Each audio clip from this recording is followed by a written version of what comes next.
Assalamualaikum warahmatullahi wabarakatuh. Alhamdulillah, bertemu lagi kita pada hari ini. InsyaAllah Ustazah akan menerangkan tentang tajuk bacaan tambahan dalam solat.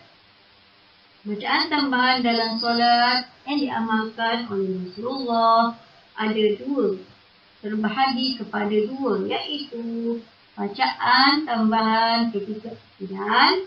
Yang kedua, doa selepas tahiyat akhir sebelum salat. Hadis dari riwayat Imam Bukhari. Hadis tersebut ditemukan dari riwayat Imam Bukhari dalam sahihnya sebagai berikut. Rifa'ah bin Rafi berkata, kami pernah solat bersama Rasulullah. Saat bangun dari rukuk, ia membaca Sami Allahu liman hamid. Tiba-tiba seorang sahabat yang membaca Rabbana walakal hamdu hamdan katsiran wa mubarakan fihi.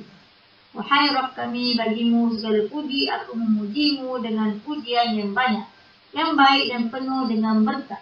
Setelah selesai solat, Rasul bertanya siapa yang mengucapkan kalimat itu. Sahabat itu berkata, saya Rasulullah. Kemudian Rasulullah berkata, saya melihat sekitar 30 malaikat berlomba-lomba untuk siapa pertama kali yang mencatat pahalanya. Hadis riwayat Al-Bukhari. Bacaan tambahan ketika iktidal ialah Rabbana lakal hamdu hamdan katsiran tayyiban mubarakan fihi. Wahai Tuhan kami, segala puji bagimu dengan pujian yang melimpah ruah, agung dan penuh keberkatan padanya. Bacaan yang kedua ialah doa selepas tahiyat akhir sebelum salat. Ada 4 doa yang diamalkan oleh Rasulullah, iaitu yang pertama ialah Allahumma inni a'udzubika min azab jahannam wa min azabil qabri wa min fitnatil mahya wal mamat wa min syarri fitnatil masiihid dajjal. Maksudnya, ya Allah, aku mohon berlindung denganmu daripada azab neraka jahannam, azab kubur, fitnah kehidupan dan kematian, serta kejahatan fitnah dajjal. Hadis riwayat Muslim. Alhamdulillah, selesai sudah penerangan Ustazah tentang bacaan tambahan dalam solat. InsyaAllah, Ustazah harap anak-anak semua dapat mengamalkan apa yang telah diajar oleh Ustazah. Sekian, terima kasih. Bismillahirrahmanirrahim. Assalamualaikum warahmatullahi wabarakatuh.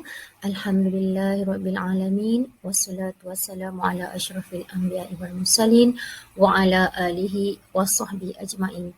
Qala rabbi shrah li sadri wa yassir li amri wahlul 'uqdatam min lisani yafqahu qawli. Amma ba'd. Alhamdulillah, bersyukur kita kehadrat Ilahi dengan limpah kurnianya dapatlah kita nikmat kesihatan pada hari ini, sehingga hari ini kita diberi nikmat sihat. Kerana apa? Dengan adanya nikmat sihat hari ini, kita dapat bersama-sama untuk menjayakan satu lagi program anjuran Panitia Agama Islam SK Datuk Osman Awang. Apa dia? Kem Bestari Solat Siri 2 2001, insya-Allah. Baiklah. Bersama saya Ustazah Fazalina binti Muhammad. InsyaAllah saya akan mengupas berkaitan tajuk wirid maksur selepas solat fardu. Okey, baiklah, kamu dah tahu cara-cara solat, perlakuan solat, ambil uduk macam mana, bacaan dalam solat, apa bacaan yang wajib, apa bacaan yang sunat. Okey, sekarang ni saya nak menjelaskan apa yang perlu awak amalkan selepas solat fardu. Baik, mesti kamu tertanya-tanya apa dia maksur kan? Okey, baiklah, maksur itu adalah percakapan yang dipindahkan sama ada dari Al-Quran itu sendiri atau Rasulullah sallallahu alaihi wasallam. Okey. Wirid yang maksur ni maksudnya saya nak maksudnya wirid yang diamalkan oleh Rasulullah sallallahu alaihi wasallam selepas solat. Baiklah, merujuk surah An-Nisa surah yang keempat, ayat 103. Okey, di situ ada menjelaskan faiza qadaitumus solah fazkurullah qiyaman wa qu'udan wa ala junubikum. Sadaqallahul azim. Apa maksudnya? Dijelaskan apabila kamu telah menyelesaikan solatmu, fazkurullah, ingatlah Allah. Ingatlah Allah. Ketika, sama ada ketika kamu berdiri, pada ketika waktu kamu duduk, ataupun ketika kamu berbaring. Bermakna dalam keadaan yang macam mana pun kamu mesti ingat kepada dia. Macam mana caranya Rasulullah amalkan? Maksudnya seringkas wirid lepas solat kita beri salam, paling ke kanan Assalamualaikum warahmatullahi wabarakatuh, paling ke kiri Assalamualaikum warahmatullahi wabarakatuh. Apa amalan yang Rasulullah buat yang pertama sekali? Apa dia? Baiklah kita lihat yang pertama apa dia. Ini dia. Baik sahaja selepas solat, Rasulullah akan bergegas menunaikan zikir. Okey, inilah zikir yang pertama dia akan sebut. Astaghfirullah, astaghfirullah, astaghfirullah. 3 kali. Paling ringkas. Sebab tu dia kata tadi, boleh kita buat dalam keadaan berbaring, duduk, dalam keadaan kamu berdiri, semua boleh buat. Sebab tu, itulah lafaz yang diamalkan oleh Rasulullah sallallahu alaihi wasallam selepas solat fardu. Kemudian disambung dengan ayat Allahumma antas salam wa minkas salam tabarak ya zal jalali wal ikram. Okey, itu wirid yang pertama. Baiklah, kita pergi kepada wirid yang kedua. Okey, pun mudah juga ayat ni. Ayat yang memuji Allah, Allah yang Maha Esa kan. Okey, la ilaha illallah wahdahu la syarikalah lahul mulk wa lahul hamdu yuhyi wa yumitu wa huwa ala kulli syai'in qadir. Ini ayat-ayat memuji kepada Allah yang tiada layak disembah melainkan Allah. Okey, yang ini kita baca ada riwayat yang sahih mengatakan 10 kali sesudah solat maghrib dan 10 kali sesudah solat subuh. Ni dibaca. Amalannya yang dibaca 10 kali tu pada solat maghrib dan solat subuh. Ini adalah wirid yang kedua. Okay, baiklah kita tengok wirid yang ketiga. Ini pun mudah, yang biasa kita dengar. Mungkin awak tak hafal lagi yang tahap 1, tetapi awak selalu dengarlah ayat ni. Okay. Iaitu ayat kursi. Okay. Allahu la ilaha illa huwal hayyul qayyum la ta'khuzuhu sinatu wala naum lahu ma fis samawati wa ma fil ard man zal ladzi yashfa'u indahu illa bi izni ya'lamu ma baina aydihim wa ma khalfahum wa la yuhituna bi syai'in min ilmihi illa bima syaa wasi'a kursiyyuhus samawati wal ard wa la ya'uduhu hifdzuhuma wa huwal aliyyul azim. Inilah wirid yang ketiga yang boleh anak-anak amalkan selepas solat. Mudah kan? Tak susah pun. Yang biasa kita dengar, cuma mungkin kita tak tahu macam mana cara nak mengamalkan susunannya tu kan. Okey. Sebenarnya benda tu awak dah jumpa dah hari-hari. Kemudian wirid yang keempat adalah gabungan 3 surah Qul. Iaitu yang pertama surah Al-Ikhlas. Bismillahirrahmanirrahim. Qul huwallahu ahad, Allahu samad, lam yalid wa lam yulad wa lam yakul lahu kufuwan ahad. Kemudian disambung dengan surah Al-Falaq. Okey.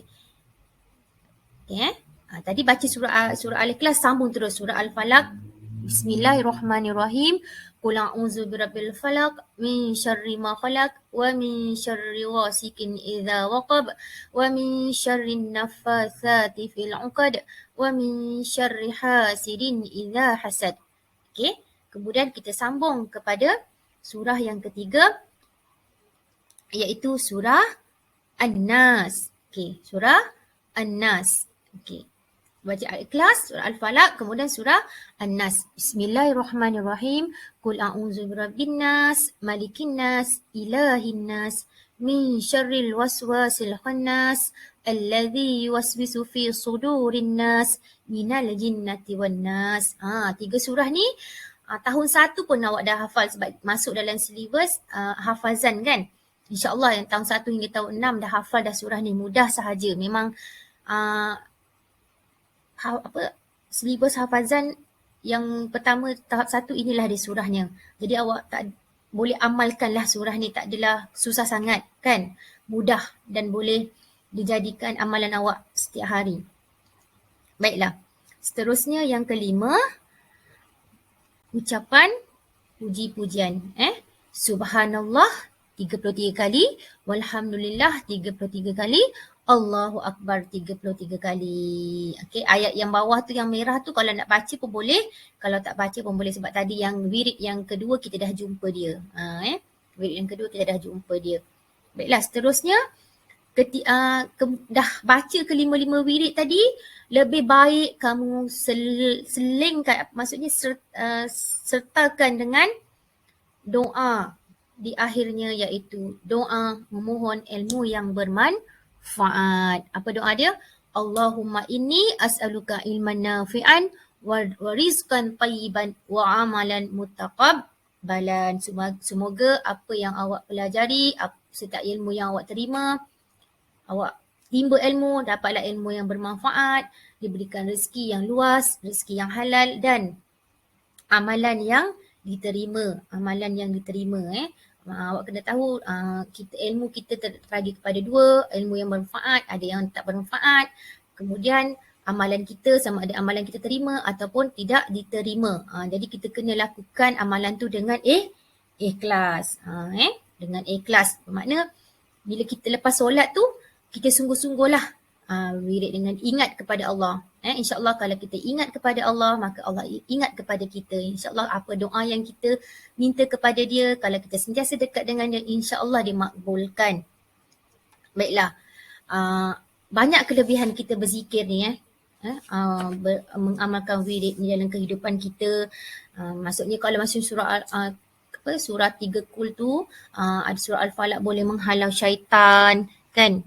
Jadi halaukan sifat malas kita daripada untuk melakukan ibadah kepada Allah, mendekatkan diri kepada Allah, supaya Allah ingat kepada kita, kita ingat kepada Allah, Allah ingat kepada kita. Kemudian yang ketiga boleh memupuk rasa syukur dan cinta kepada Allah. Bersyukurlah kan, sentiasa bersyukur. Sentiasa bersyukur tu maksudnya ucapan subhanallah walhamdulillah, Allahu Akbar kan. Sentiasa dekat diri dengan Allah tu. Dan hati kita sentiasa bersih. Bila kita amalkan wirid-wirid seperti ini, insyaAllah hati kita membersihkan hati kita daripada titik-titik hitam, apa benda hasad dengki. InsyaAllah yang seterusnya mendapat keberkatan di dunia dan di akhirat. Kebaikan, keberkatan, amalan yang baik kita buat, insyaAllah amal baiklah kita dapat. InsyaAllah. Okay, baik. Seterusnya,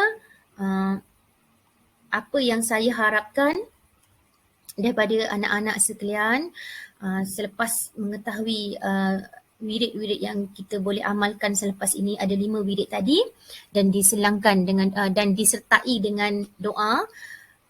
Apa yang Ustazah harapkan, istiqomah dengan wirid yang ada ini untuk amalan supaya untuk kebaikan diri kita, insyaAllah. Berterusanlah maksudnya, jangan lepas sebab zikir ni mudah, wirid ni mudah untuk dilakukan. Jadi kita jadikanlah dia sebagai amalan kita seharian selepas solat, insyaAllah. Semoga anak-anak mendapat ilmu yang bermanfaat pada hari ini dan mengamalkannya. Okay.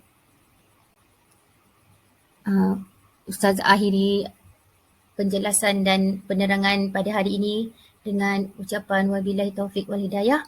Wassalamualaikum warahmatullahi wabarakatuh. Bismillahirrahmanirrahim. Assalamualaikum warahmatullahi wabarakatuh. Hai murid, apa khabar semua? Saya harap semua murid-murid tahap 2 SK Dato' Osman Awang berada dalam keadaan sihat dan sejahtera, jauh daripada sebarang penyakit, terutamanya penyakit COVID yang melanda kita pada keadaan ketiga ini. Walau bagaimanapun, keadaan sekarang semakin baik. Kita doakan mudah-mudahan kita semua dapat selamat dan kembali ke sekolah seperti biasa.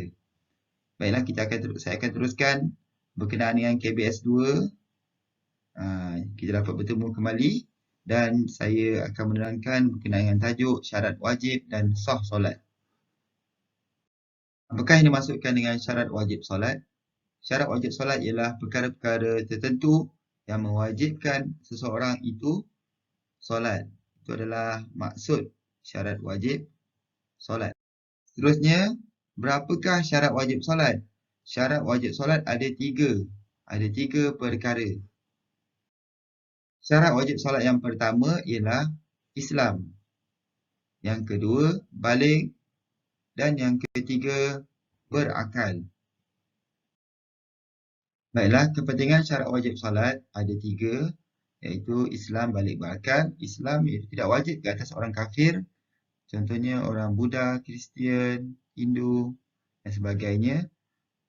Hanya orang Islam saja yang wajib solat. Kedua, baligh, tidak wajib ke atas yang belum cukup umur, contohnya bayi yang belum baligh. Kebiasaannya lelaki telah bermimpi hingga keluar air mani dan perempuan telah datang haid. Kebiasaannya umur seawal 11-12 tahun. Dan yang ketiga, berakal, tidak wajib ke atas orang gila. Orang yang berakal sememangnya dapat membezakan antara perkara yang baik dan buruk dan tidak seperti orang gila yang tidak dapat membandingkan perkara-perkara tersebut. Saya harap murid jelas, syarat wajib solat ada tiga perkara, diulang iaitu Islam, baligh dan berakal. Sememangnya kebiasaannya orang yang normal dan termasuklah kita biasanya telah memenuhi ketiga-tiga syarat wajib tersebut. Syarat wajib solat tersebut. Baiklah murid, kita pergi ke bahagian seterusnya iaitu syarat sah solat. Apakah yang dimaksudkan dengan syarat sah solat? Syarat sah solat ialah perkara-perkara tertentu yang menyebabkan solat seseorang itu sah. Perkara-perkara tertentu yang menyebabkan solat seseorang itu sah. Berapakah syarat sah solat? Syarat sah solat ada 5 perkara di mana dalam paparan ini. Syarat sah solat yang pertama ialah mengetahui masuk waktu solat. Solat ada 5 iaitu subuh, zuhur, asar, maghrib, isyak. Waktu solat subuh di awal pagi, zuhur di waktu tengah hari, asar di waktu petang, maghrib di awal malam dan isyak di waktu malam. Itu adalah secara umum dan lazimnya masuk waktu solat bagi kelima-lima solat yang diwajibkan ke atas orang Islam. Seterusnya, syarat sah solat yang kedua ialah suci daripada hadas kecil dan besar. Hadas kecil bermaksud keluar sesuatu daripada kubul dan dubur, dan hadas besar bermaksud keluar air mani, haid, nifas, bersetubuh, wiladah dan mati selain mati syahid. Apakah yang dimaksudkan dengan kubul? Iaitu alat kemaluan hadapan dan dubur alat kemaluan belakang. Contohnya buang air kecil dan buang air besar. Itu adalah bagi hadas kecil dan hadas besar di mana yang dinyatakan dalam slide ini. Dan saya ulang sekali lagi, syarat sah solat yang kedua ialah suci daripada hadas kecil dan besar. Syarat sah solat yang ketiga, suci daripada najis pada tubuh badan, pakaian dan tempat. Najis contohnya ialah tahi, darah, nanah, air kencing dan sebagainya. Bermaksud kita naklah pastikan tubuh badan kita, pakaian, tempat kita bersih daripada segala najis. Itu adalah syarat sah solat yang ketiga.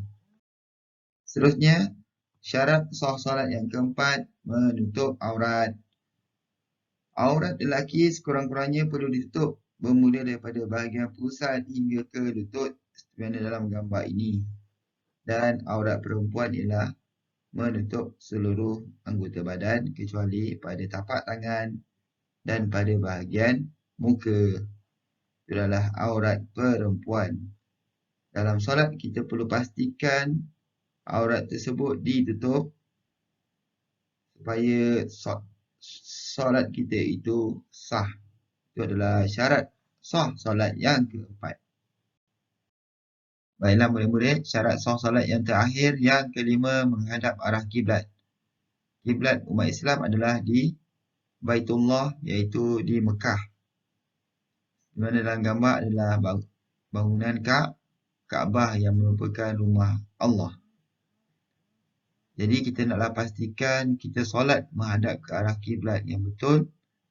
Dan sebenarnya tiada masalah kalau kita solat di tempat-tempat yang biasa, iaitu masjid, surau dan rumah kita. InsyaAllah kita telah tahu arah kiblat kita. Jadi kita naklah pastikan kita menghadap ke arah kiblat yang betul untuk menjadikan solat kita sah, diterima oleh Allah Ta'ala. InsyaAllah. Kepentingan syarat sah solat ada 5. Pertama, masuk waktu, sentiasa peka dan berdisiplin. Sesungguhnya Allah telah terangkan dalam surah Al-As, manusia itu dalam kerugian kecuali orang yang beriman dan yang beramal soleh. Kedua, suci daripada hadas, sama ada hadas kecil atau hadas besar. Iaitu kita nak pastikan diri kita dalam keadaan suci, zahir dan batin. Ketiga, suci daripada najis. Kita naklah memastikan kebersihan sentiasa menjadi keutamaan, sama ada pada tubuh badan, pakaian dan tempat kita. Yang keempat, menutup aurat. Umat Islam adalah menjaga maruah dan patuh perintah Allah. Bila kita menutup aurat, insya-Allah maruah kita akan tinggi dan mendapat pahala kerana menutup aurat. Yang kelima, arah kiblat. Arah kiblat umat Islam adalah ke Mekah, iaitu Kaabah, yang menjadikan ianya adalah lambang penyatuan umat Islam seluruh dunia. Baiklah, saya harap semua murid faham syarat sah solat yang saya terangkan tadi. Kita pergi ke bahagian seterusnya, iaitu hikmah solat. Hikmah solat ada 4. Pertama, kita akan selalu menjaga masa. Apabila kita solat pada waktunya, secara langsung kita akan menjaga masa kita. Kedua, mencegah kemungkaran, iaitu apabila kita melakukan solat, kita akan terpelihara daripada melakukan segala perkara yang buruk. Mana Allah terangkan dalam ayat Quran, inna solata tanha 'anil fahsya'i wal munkar. Solat itu dapat memelihara seorang itu daripada melakukan keburukan dan kemungkaran. Yang ketiga, sentiasa menjaga kebersihan. Yang mana Allah juga mengingatkan kita supaya menjaga kebersihan, suci daripada segala najis. Yang mana Allah terangkan an-nazafatu minal iman. Itu kebersihan itu adalah sebahagian daripada iman. Dan yang keempat, disayangi ibu bapa, anak yang soleh dan solehah yang solat akan disayangi oleh ibu bapa kerana doa anak yang soleh dan solehah itu dimakbulkan oleh Allah Ta'ala. Dan sebagai ibu bapa, kita adalah pasti akan gembira apabila melihat anak-anaknya solat. Baiklah, ini ada satu contoh soalan. Mari kita lihat bersama-sama. Semasa Ahmad menunaikan solat, tiba-tiba seekor kucing menuju ke arah Ahmad lalu kencing di seluarnya. Adakah solat Ahmad sebentar tadi sah? Apakah jawapannya? Mari kita bincang bersama-sama. Ahmad solat, kucing datang dan kencing di seluarnya. Adakah solat Ahmad sebentar tadi itu sah? Jawapannya, solat Ahmad tidak sah. Ahmad perlu membersihkan diri dan menggantikan pakaian terkena najis tadi kepada pakaian yang bersih. Ahmad juga perlu mengulangi solatnya semula. Kerana dalam syarat sah solat yang ketiga adalah suci daripada najis, iaitu pada tubuh badan, pakaian dan tempat. Bermakna tadi tubuh badan Ahmad perlu dibersihkan dan pakaian Ahmad perlu ditukar dan tempat solat juga perlu dibersihkan dan Ahmad perlu sebaiknya mengambil wuduk dan solat semula. Okay, bermakna kita naklah menjaga perkara tersebut untuk memastikan solat kita itu sah. Dalam soalan ini, solat Ahmad tidak sah kerana najis yang terkena najis daripada air kencing kucing. Baiklah murid-murid, sampai ini saja penerangan Ustaz berkenaan dengan tajuk syarat wajib dan sah solat. Sememangnya kita telah ada syarat wajib solat, telah memenuhi syarat tersebut, cuma pada bahagian syarat sah solat yang 5 tadi, kita naklah berusaha untuk memastikan solat kita diterima Allah Ta'ala, iaitu memenuhi 5 syarat sah solat tersebut. Saya harap semua murid-murid faham dan jelas. Terima kasih kerana memberikan perhatian dan kita doa sama-sama mudah-mudahan kita sentiasa menjaga solat 5 waktu sehari semalam dan diberikan rahmat Allah Ta'ala, kesihatan dan menjadi insan yang bertakwa dan berjaya dalam hidup di dunia dan di akhirat. Sekian, wabillahi taufiq wal hidayah. Wassalamualaikum warahmatullahi wabarakatuh. Terima kasih. Bismillahirrahmanirrahim. Assalamualaikum warahmatullahi wabarakatuh. Apa khabar semua? Hari ini kita akan mengupas satu lagi ilmu baharu, iaitu di bawah tajuk kesempurnaan solat berjemaah dan caranya. Pada sesi ini, kita akan pelajari pertama, pengertian solat berjemaah, kedua, hukum solat berjemaah, ketiga, lafaz niat solat berjemaah, seterusnya yang keempat, kelebihan solat berjemaah, kelima, syarat sah solat berjemaah dan yang terakhir, tata cara kedudukan solat berjemaah.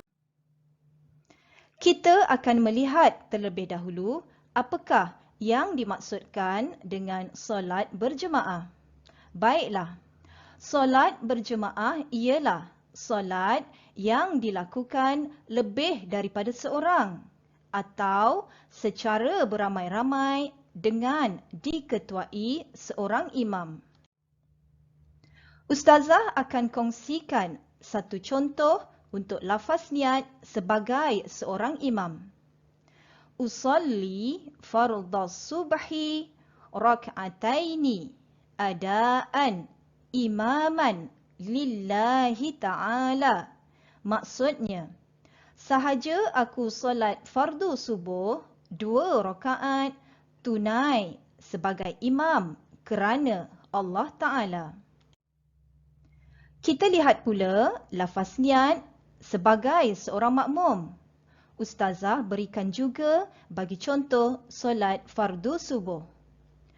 Usalli fardhas subhi rak'ataini adaan ma'muman lillahi ta'ala.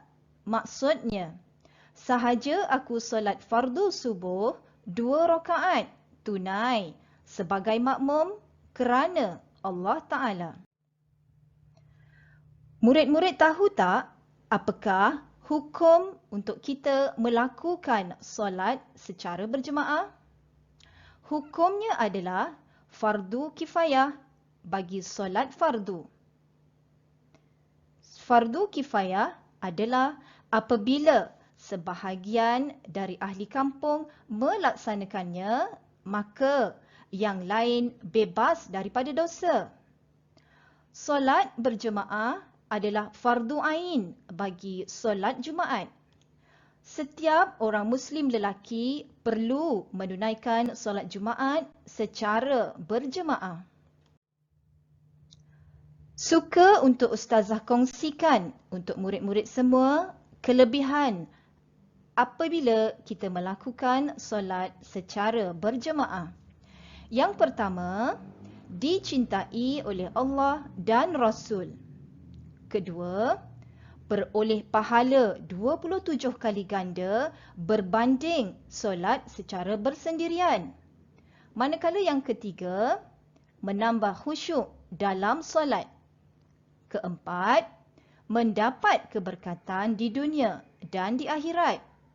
Dan yang terakhir, mengukuhkan ukhuwah sesama umat Islam. Apa pula syarat sah solat berjemaah? Baiklah murid-murid, ada 12 syarat sah solat berjemaah yang akan kita bincangkan. Mari kita lihat satu persatu. Yang pertama, perbuatan zahir imam dan makmum adalah sama. Maksudnya, apabila imam melakukan perbuatan rukuk, makmum juga perlu melakukan perbuatan rukuk. Seterusnya, yang kedua, makmum mengikut imam. Ingat, makmum tidak boleh sesekali mendahului imam. Sekiranya imam melakukan takbiratul ihram, makmum perlu mengikut takbiratul ihram. Yang ketiga, makmum mengetahui pergerakan imam. Wajib untuk makmum mengetahui pergerakan imam. Ustazah, macam mana untuk makmum tahu pergerakan imam? Ada 3 cara. Pertama, melihat imam. Kedua, mendengar suara imam. Dan yang ketiga, melihat pergerakan makmum yang lain. Manakala syarat yang keempat adalah makmum dan imam berhimpun dalam satu tempat tanpa berpisah. Makmum dan imam tidak boleh terpisah dalam jarak yang terlalu jauh.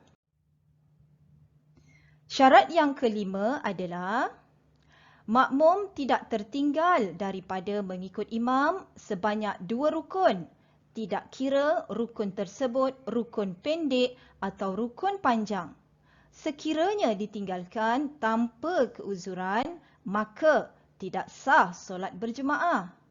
Tetapi, sekiranya ditinggalkan kerana keuzuran, tidak sempat mengikut imam, maka dibenarkan untuk 3 rukun yang panjang. Ustazah, apa rukun yang pendek dan apa pula rukun yang panjang? Baiklah, rukun yang pendek ada 2, iaitu i'tidal dan duduk antara 2 sujud. Manakala rukun yang panjang seperti rukuk, sujud dan duduk membaca tahiyat akhir. Justeru, 3 rukun panjang yang boleh ditinggalkan antaranya ialah, Ustazah ulang sekali lagi, rukuk, sujud dan duduk membaca tahiyat akhir. Baiklah, kita lihat syarat sah yang keenam. Perbuatan sunat makmum dan imam tidak bercanggah secara ketara, kecuali kunut. Contoh perbuatan sunat yang tidak boleh bercanggah antara imam dan makmum ialah sujud tilawah. Sekiranya imam melakukan sujud tilawah, maka wajib ke atas makmum untuk ikut melakukan perbuatan sunat sujud tilawah tersebut. Syarat yang ketujuh, makmum berniat mengikut imam. Yang ke-8, makmum yakin solat imam adalah sah. Syarat yang ke-9, solat imam bukan dalam kategori solat yang wajib diulang. Ustazah, apa pula solat yang wajib diulang? Baiklah, Ustazah berikan satu contoh. ada seorang lelaki menaiki kereta api. Kemudian, dia ingin melakukan solat subuh. Tetapi, ketiadaan air untuk berwuduk atau debu tanah yang suci untuk bertayamum. Dia tetap melakukan solat subuh bagi menghormati waktu. Lelaki ini tidak dibenarkan menjadi imam kerana solatnya ini perlu diulang kembali apabila sudah ada air. Syarat yang ke-10. Martabat imam dari sudut jantina tidak kurang daripada makmum. Contohnya, sekiranya makmum tersebut adalah lelaki, maka wanita tidak boleh menjadi imam kepada makmum lelaki. Seterusnya, ke-11. Imam tidak ummi, sedangkan makmum pula baik bacaannya. Ummi bermaksud tidak tahu membaca atau menulis, maka imam mestilah seorang yang baik bacaannya dan tidak boleh orang yang tidak tahu membaca atau menulis. Dan yang terakhir, yang ke-12. Imam yang diikuti tidak mengikut imam yang lain. Baiklah, begitulah tadi 12 syarat-syarat sah solat berjemaah. Sekarang kita lihat pula tata cara kedudukan solat berjemaah. Yang pertama, kita lihat sekiranya imam adalah lelaki dan makmum seorang lelaki. Makmum tersebut perlulah berada di sebelah kanan imam. Ingat, makmum tidak boleh melebihi tumit imam. Kedua, sekiranya imam adalah lelaki dan makmum adalah perempuan, maka makmum tersebut perlu berada di belakang imam. Lihat seperti dalam gambar raja yang disediakan. Ketiga, sekiranya imam adalah perempuan dan makmumnya terdiri dari semua perempuan, imam perlu berada di hadapan sedikit berbanding makmumnya. Keempat, sekiranya imam adalah lelaki dan makmumnya adalah beberapa orang lelaki, lihat kedudukannya seperti dalam gambar raja. Kelima, imam adalah lelaki dan makmum terdiri daripada beberapa lelaki dan perempuan, maka kedudukannya adalah seperti dalam gambar raja. Keenam, sekiranya imam adalah lelaki dan makmum terdiri daripada lelaki dewasa, kanak-kanak lelaki dan perempuan dewasa, lihat gambar raja tata cara kedudukan mereka.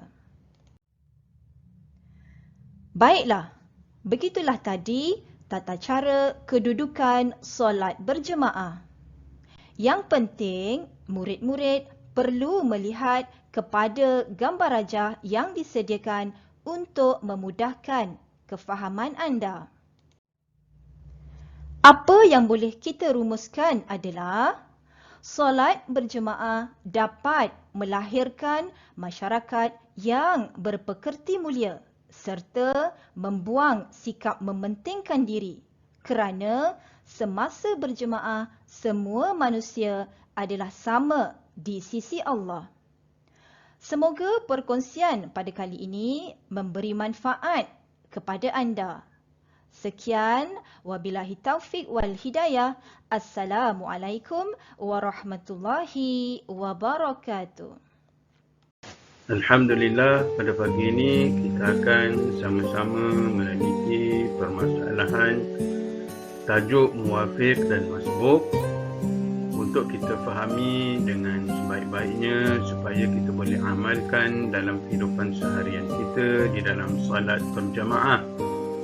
Jadi muwafiq dan masbuk ini kita akan terangkan dari segi bahasa, dari segi istilah dan permasalahan yang berkaitan dengan kedua-dua perkara tersebut. Kita akan lihat yang pertama, makna dari segi bahasa. Kita tengok kat situ, ada seorang lelaki yang sedang menaiki bas yang tertulis di atasnya perkataan muwafiq. Muwafiq diambil dari perkataan bahasa Arab bermula perkataan wafaqa, yuwafiqu, muwafiqan. Maksudnya orang yang sempat bersama-sama. Jadi kita tengok macam mana keadaan yang berlaku.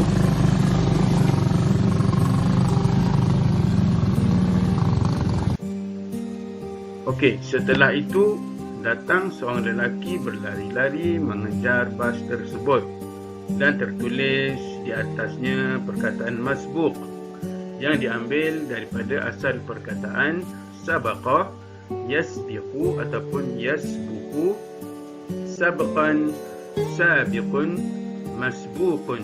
Maksudnya orang yang tertinggal ataupun yang tak sempat. Ini adalah maksud dari segi bahasa. Jadi muwafiq orang yang sempat, masbuq orang yang tak sempat. Untuk lebih mendalami maksud muwafiq dan masbuq, kita tengok makna secara istilah. Muwafiq ialah seorang makmum yang sempat berdiri bersama imamnya sekadar masa bacaan surah Al-Fatihah selepas takbiratul ihramnya. Maksudnya makmum datang dan solat bersama dengan imam dan sempat membaca surah Al-Fatihah dengan sempurna dalam solat tersebut sebelum imam rukuk. Sekadar bacaan yang sederhana, tidak terlalu cepat dan tidak pula terlalu lambat. Bagi makmum muwafiq, ada hukum-hukum yang boleh kita buat penelitian di sini. Yang pertama, makmum muwafiq wajib membaca surah Al-Fatihah sehingga selesai kerana makmum muwafiq tersebut mempunyai masa yang mencukupi untuk menghabiskan bacaan Al-Fatihah dengan sempurna. Yang kedua, makmum muwafiq dimaafkan ketinggalan daripada imam dengan 3 rukun yang panjang untuk menghabiskan surah Al-Fatihah jika berlaku masalah-masalah tertentu di dalam solat. Contohnya, makmum muwafiq terleka sehingga terlupa membaca surah Al-Fatihah, atau makmum muwafiq seorang yang gagap, ataupun memang sifat makmum muwafiq tersebut semula jadi membaca lambat. Contohnya, seorang makmum muwafiq yang solat di belakang imam. Dia mendengar bacaan Al-Fatihah imam. Kemudian ia mengaminkan bersama bacaan amin imam. Tetapi selepas itu, makmum muwafiq terleka sehinggalah imam hampir habis membaca surah selepas Al-Fatihah. Tiba-tiba dia teringat dan terus membaca surah Al-Fatihah dan imam pun rukuk. Jadi makmum muwafiq tadi mesti menghabiskan bacaan surah Al-Fatihahnya dengan sempurna.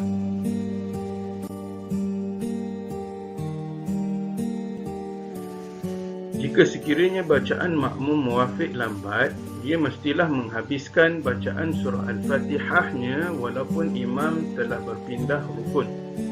Tetapi tidak melebihi rukun panjang yang ketiga, iaitu yang pertama rukuk. Rukun panjang yang pertama, i'tidal, tidak dikira kerana ia adalah rukun yang pendek. Yang kedua, sujud pertama adalah rukun panjang yang kedua. Manakala duduk di antara dua sujud tidak dikira kerana ia adalah rukun yang pendek. Dan rukun panjang yang ketiga ialah sujud yang kedua. Inilah 3 rukun panjang yang mesti dijaga oleh makmum muwafiq. Jadi, makmum muwafiq mestilah menghabiskan bacaan Al-Fatihahnya sebelum imam bangkit daripada sujud yang kedua, kerana sujud yang kedua itu merupakan rukun panjang yang ketiga. Jika makmum muwafiq bimbang tidak dapat menghabiskan bacaan Al-Fatihah dengan sempurna, dia mesti memilih salah satu daripada dua pilihan.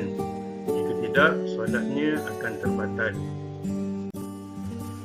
Yang pertama, makmum muwafiq mestilah menghabiskan bacaan Al-Fatihahnya dan terus rukuk dengan tumakninah sebelum imam tegak berdiri untuk meneruskan rakaat kedua. Jika makmum muwafiq tidak sempat, maka solatnya terbatal. Yang kedua, jika makmum muwafiq tidak dapat menghabiskan juga bacaan Al-Fatihahnya, maka dia mesti berniat mufaraqah atau berpisah daripada mengikut imam. Jika tidak, solatnya akan terbatal. Niat mufaraqah atau berpisah daripada imam hanya perlu berniat di dalam hati, aku berpisah daripada mengikut imam. Tidak perlu sebut sahaja aku berpisah daripada mengikut imam kerana Allah Ta'ala, kerana lafaz khusus untuk niat mufaraqah atau berpisah daripada imam tidak ditetapkan.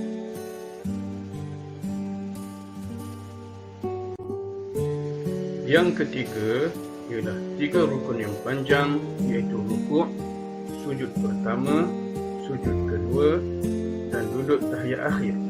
Manakala i'tidal dan duduk antara dua sujud tidak termasuk dalam rukun yang panjang. I'tidal dan duduk antara dua sujud, para ulama mengkategorikannya dalam rukun yang pendek. Jadi, kedua-duanya tidak termasuk dalam pengiraan. Yang keempat ialah duduk tahiyat awal, tidak termasuk dalam rukun yang panjang juga kerana ia adalah sunat. Untuk lebih memahami maksud daripada istilah yang telah diterangkan tadi, marilah kita sama-sama menyaksikan gambaran yang disediakan supaya kita lebih faham apakah makna muwafiq. Kita lihat dalam gambaran yang disediakan, seorang imam sedang mengimamkan satu salat dan di belakang imam tersebut terdapat 2 orang makmum muwafiq. Jadi maksud muwafiq yang kita terangkan tadi ialah makmum yang sempat membaca surah Al-Fatihah dengan sempurna di belakang imam. Marilah kita sama-sama menyaksikan apa yang berlaku di antara imam dan makmum muwafiq ini. Di dalam gambaran ini, imam sedang membaca Al-Fatihah setelah ia membaca doa iftitah. Dan selepas itu, selepas selesai imam membaca Al-Fatihah, makmum akan mengaminkan bacaan Al-Fatihah imam. Setelah itu, imam akan berhenti seketika untuk memberikan ruang kepada makmum untuk membaca Al-Fatihah sebelum membaca surah, ataupun imam terus membaca surah dan makmum boleh terus membaca surah Al-Fatihah. Jadi dalam gambaran ini, imam sedang membaca surah Al-Kafirun, manakala makmum membaca surah Al-Fatihah dengan lengkap sehingga waladhdallin amin. Selepas itu kita tengok imam akan rukuk. Jadi makmum pun akan ikut bersama imam rukuk dengan sempurna sehinggalah selesai solat. Inilah makna makmum muwafiq, artinya makmum yang sempat membaca Al-Fatihah bersama dengan imam dengan sempurna. Manakala makmum masbuk pula, sebagaimana yang kita lihat dalam penerangan makna dari segi bahasa, ialah orang yang ketinggalan atau tak sempat. Jadi maksudnya secara istilah ialah masbuk ialah seorang makmum yang tidak sempat berdiri bersama imamnya sekadar masa bacaan surah Al-Fatihah selepas takbiratul ihramnya. Jadi makmum masbuk sama ada dia sempat membaca sebahagian surah Al-Fatihah ataupun dia langsung tidak sempat membaca surah Al-Fatihah dalam rakaat pertamanya selepas takbiratul ihram, maka wajib bagi makmum masbuk tersebut mengikut imam rukuk dan dia dikira mendapat rakaat jika rukuknya itu sempat tumakninah bersama imam. Manakala bacaan surah Al-Fatihahnya yang tidak sempurna rukun ditanggung oleh imam.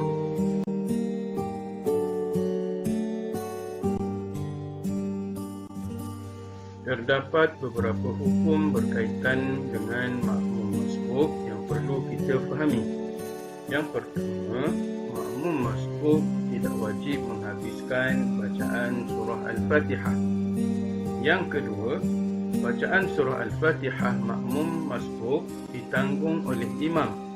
Jadi makmum masbuk tadi hanya perlu mengikut pergerakan imam. Jika imam rukuk, makmum masbuk hanya perlu rukuk. Yang ketiga, untuk mendapat rakaat, makmum masbuk hendaklah mendapat tumakninah bersama imam di dalam rukuk. Tumakninah ialah kadar masa seketika membaca subhanallah.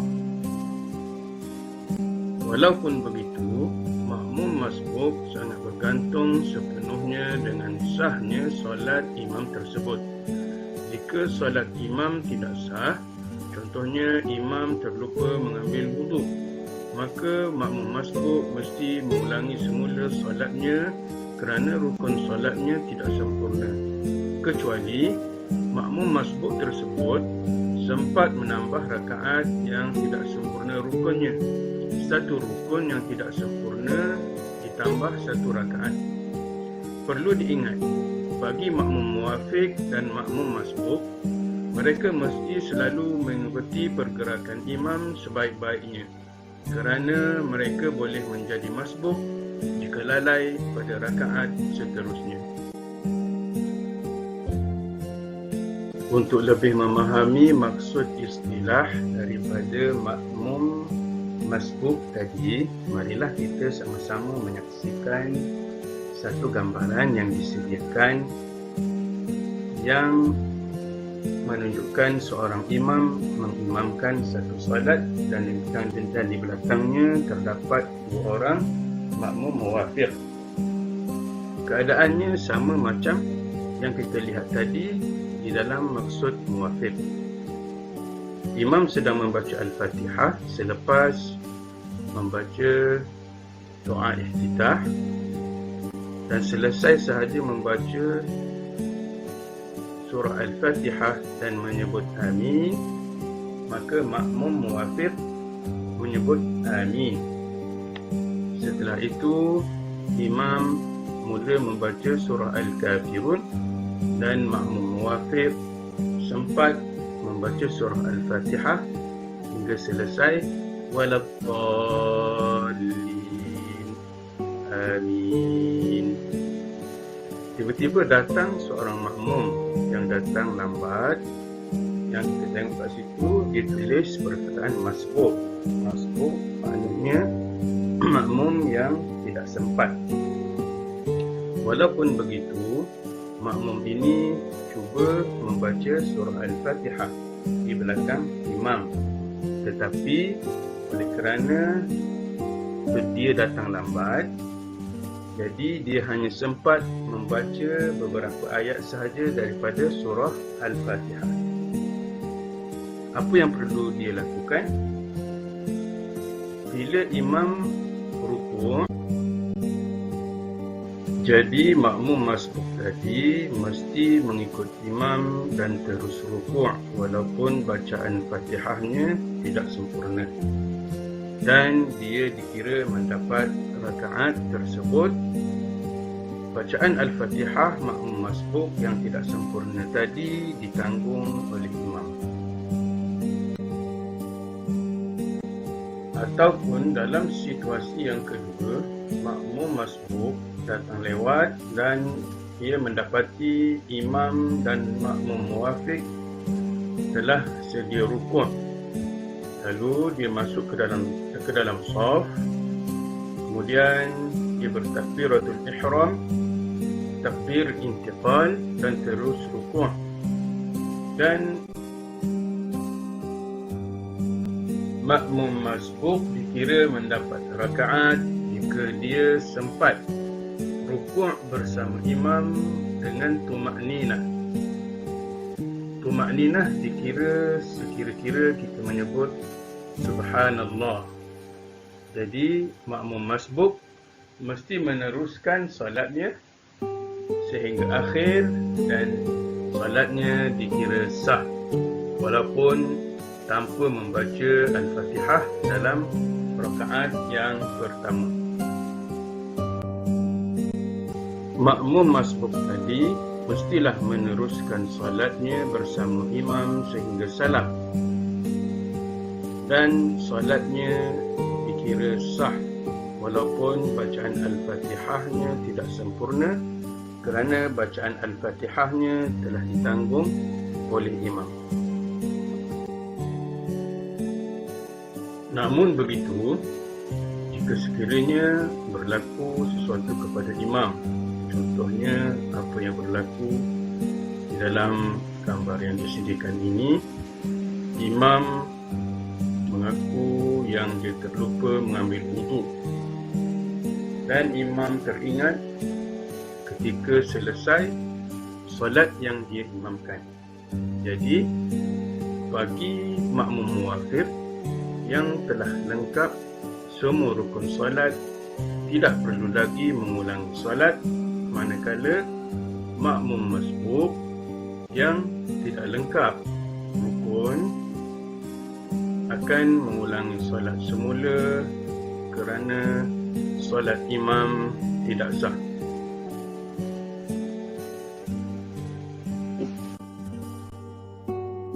Begitulah murid-murid perbincangan kita tentang permasalahan muwafiq dan masbuk, dan saya mengharapkan semoga semua dapat memahaminya dengan baik dan boleh mengamalkannya di dalam solat berjamaah kita seharian di masjid atau di rumah. Dan insya-Allah pada masa akan datang kita akan sama-sama memperhalusi lagi banyak permasalahan berkaitan dengan muwafiq dan masbuk pada masa akan datang, insya-Allah, di dalam KBS yang seterusnya. Sampai di sini dulu, sehingga bertemu lagi. Sekian, terima kasih.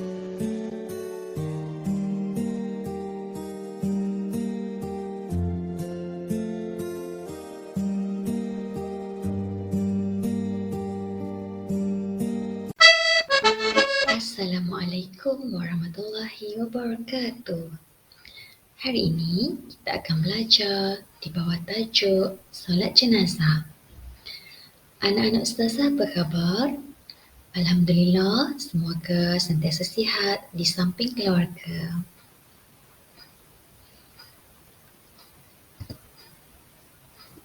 Sebelum kita membincangkan solat jenazah dengan lebih mendalam, kita tengok dulu apa dia tanggungjawab orang yang hidup ke atas orang yang baru meninggal dunia.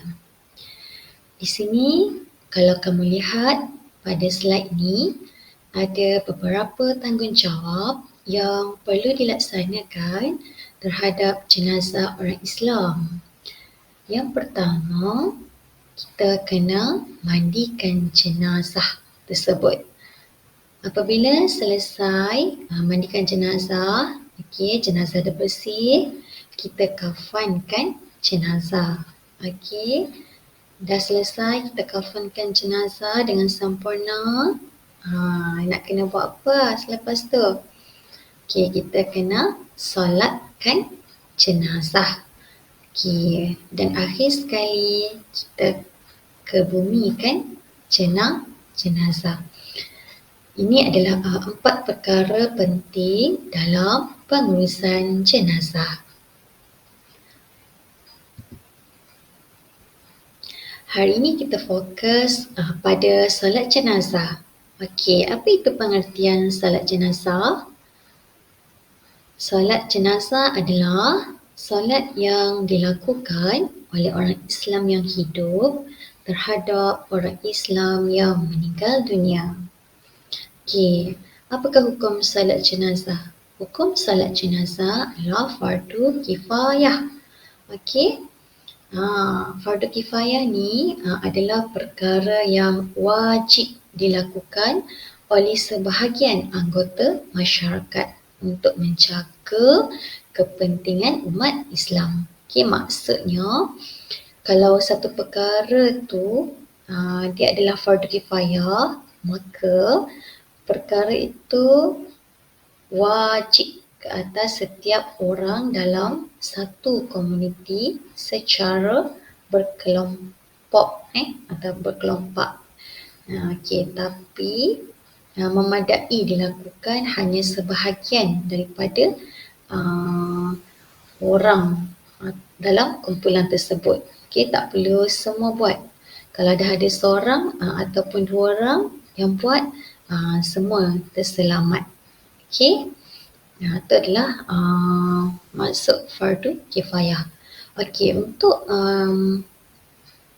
cara melaksanakan solat jenazah ialah sunat dilakukan berjemaah, okey, dan sah jika dilakukan bersendirian. Okey, seterusnya kita pergi kepada niat solat jenazah. Okey, untuk niat solat jenazah ni, dia ada sedikit perbezaan untuk jenazah lelaki, jenazah perempuan dan juga jenazah kanak-kanak. Okey, nanti kita tengok satu-satu ya. Okey, ini lafaz niat untuk solat jenazah lelaki dewasa. Okey, saya baca lafaz niat solat jenazah lelaki dewasa, iaitu usalli ala hazal mayyiti arba'ata kabiratin fardu kifayatin ma'muman lillahi ta'ala. Okey, ni untuk niat jenazah lelaki dewasa. Okey, seterusnya saya pergi kepada lafaz niat untuk jenazah perempuan dewasa. Okey, iaitu usalli ala hazihil mayyitati arba'ata kabiratin fardu kifayatin ma'mumam lillahi ta'ala. Okey, ni untuk lafaz niat jenazah buat perempuan dewasa. Okey, untuk lafaz niat jenazah mayat-mayat lelaki, kanak-kanak lelaki. Okey, cara lafaz niatnya berbunyi usalli ala hazal mayyit tifli arba'ata kabiratin fardu kifayatin ma'mumam lillahi ta'ala. Okey, dan akhir sekali untuk lafaz niat mayat kanak-kanak perempuan. Okey, lafaz niatnya berbunyi usalli ala hazihil mayyitati tiflati arba'ata kabiratin fardu kifayatin ma'mumam lillahi ta'ala. Okey, maksudnya sahaja aku solat ke atas, ke atas mayat. Mayat ini atau jenazah ini 4 takbir fardu kifayah makmum kerana Allah Ta'ala. Okey,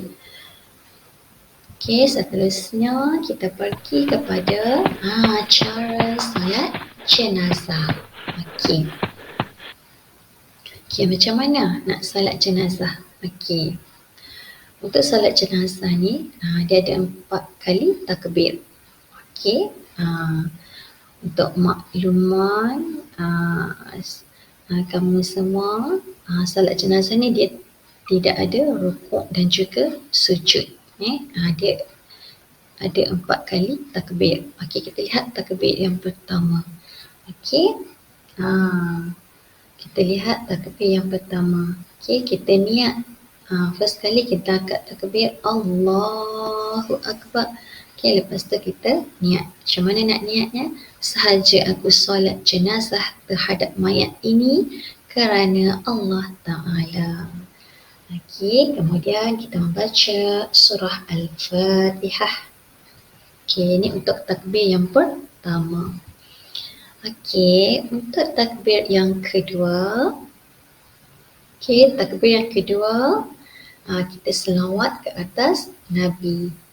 Di dalam takbir kedua ni, kita membaca Allahumma salli ala Muhammad wa ala ali Muhammad. Okey, saya ulang. Allahumma salli ala Muhammad wa ali Muhammad. Okey, ini untuk takbir yang kedua. Kita pergi takbir yang ketiga. Okey, untuk takbir yang ketiga, iaitu membaca doa kepada si mati. Baca doa untuk jenazah tersebutlah. Okey, untuk doa jenazah bagi lelaki, doanya berbunyi Allahumma ighfir lahu warhamhu. Okey, manakala doa untuk jenazah perempuan, Allahumma ighfir laha warhamha. Okey, beza kat sini je, hu dan juga ha. Baik, boleh faham anak-anak? Okey, dan akhir sekali takbir yang keempat. Mudah saja. Takbir yang keempat, beri salam. Okey, beri salam. Iaitu Assalamualaikum warahmatullahi. Okey, baik. Okey, dan ini adalah hikmah. Okey, hikmah solat jenazah. Apa hikmah solat jenazah? Okey, yang pertama, menunjukkan kerjasama dan perpaduan. Okey, hikmah yang kedua, hikmah solat jenazah yang kedua, menunjukkan rasa simpati kepada keluarga. Keluarga si mati. Dan akhir sekali, hikmah solat jenazah yang ketiga iaitu sentiasa memperingati mati. Okey. Ini renungan sikit untuk kami semua. Okey, kullu nafsin za'iqatul maut. Okey, surah Al-Imran ayat 185. Iaitu maksudnya setiap yang bernyawa pasti akan merasai mati. Okey, kita semua dah bersedia ke untuk apa? Untuk merasai sakitnya kematian tu. Okey. Itu sahaja. Baiklah, selamat beramal. Terima kasih. Wabillahi taufiq wal hidayah. Assalamualaikum warahmatullahi wabarakatuh.